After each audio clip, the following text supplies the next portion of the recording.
Pernah kebayang nggak sebuah pesawat yang lagi siap-siap mendarat tiba-tiba blip, lenyap begitu aja dari radar? Gimana ceritanya sebuah penerbangan bisa hilang cuma dalam hitungan menit? Yuk kita bedah bareng-bareng misteri ini. Oke, jadi ceritanya dimulai kayak penerbangan biasa aja. Hari Sabtu 17 Januari 2026, sebuah pesawat ATR 42500 milik Indonesia Air Transport lepas landas dari Yogyakarta. Tujuannya Makassar. Seharusnya ini jadi penerbangan yang sangat rutin. Di dalam pesawat itu ada 10 orang, 7 kru dan 3 penumpang. Nah, penumpangnya ini bukan penumpang biasa. Mereka adalah pegawai pemerintah dari Kementerian Kelautan dan Perikanan yang lagi bertugas melakukan pengawasan udara. Tapi, disinilah semuanya berubah jadi mimpi buruk. Pas pesawat udah mau mendarat di Bandara Sultan Hasanuddin, sesuatu yang mengerikan terjadi. Tiba-tiba aja komunikasinya putus dan pesawat itu hilang tanpa jejak. Oke, sekarang kita coba bedah lebih dalam lagi ya. Kita akan coba rekonstruksi detik-detik terakhir penerbangan ini. Apa sih yang sebenarnya terjadi di kokpit dan di menara pengawas saat itu? Nah, ini dia bagian yang paling bikin merinding. Di timeline ini, kita bisa lihat jendela waktu yang sangat kritis, di mana prosedur pendaratan yang normal tiba-tiba jadi bencana. ATC sadar pesawatnya keluar jalur, mereka coba kasih instruksi perbaikan, tapi hening. Nggak ada jawaban sama sekali.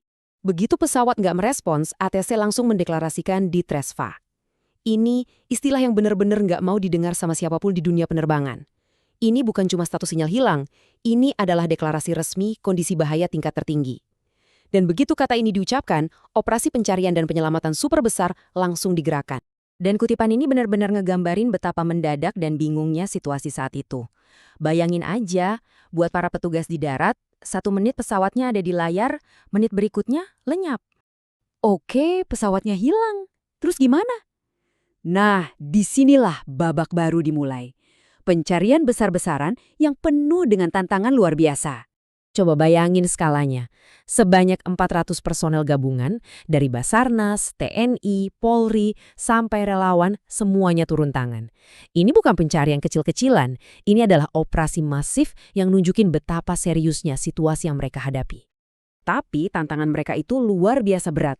Puing-puing pesawatnya nggak ditemukan di lapangan terbuka, tapi di dasar jurang sedalam 200 meter. Bayangin tebingnya yang curam, cuaca yang nggak menentu, dan jarak pandang yang terbatas. Ini bukan cuma misi pencarian, tapi juga misi penyelamatan yang sangat beresiko buat para tim SAR itu sendiri. Di balik angka dan data teknis, selalu ada cerita manusia yang menyentuh. Salah satunya adalah pramugari bernama Esther Aprilita. Sesaat sebelum terbang, dia ngirim pesan yang aneh banget ke orang tuanya. Isinya minta maaf atas semua kesalahannya. Seolah-olah kayak firasat ya.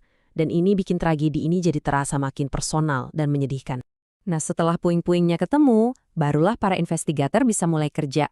Mereka harus menyusun puzzle yang sangat rumit ini untuk mencari tahu apa yang sebenarnya salah. Dugaan awal langsung mengarah ke skenario yang paling ditakuti di dunia penerbangan, CFIT, atau Controlled Flight into Terrain. Gampangnya gini. Pesawatnya itu sehat walafiat, nggak ada kerusakan, pilotnya juga pegang kendali penuh, tapi entah kenapa, pesawatnya terbang lurus nabrak gunung. Biasanya ini terjadi karena cuaca buruk atau kabut tebal yang bikin pilot kehilangan orientasi. Oke, jadi pertanyaan utamanya sekarang adalah, kenapa bisa terjadi CFIT? Kenapa pilot yang berpengalaman bisa nggak sadar kalau pesawatnya mengarah lurus ke gunung?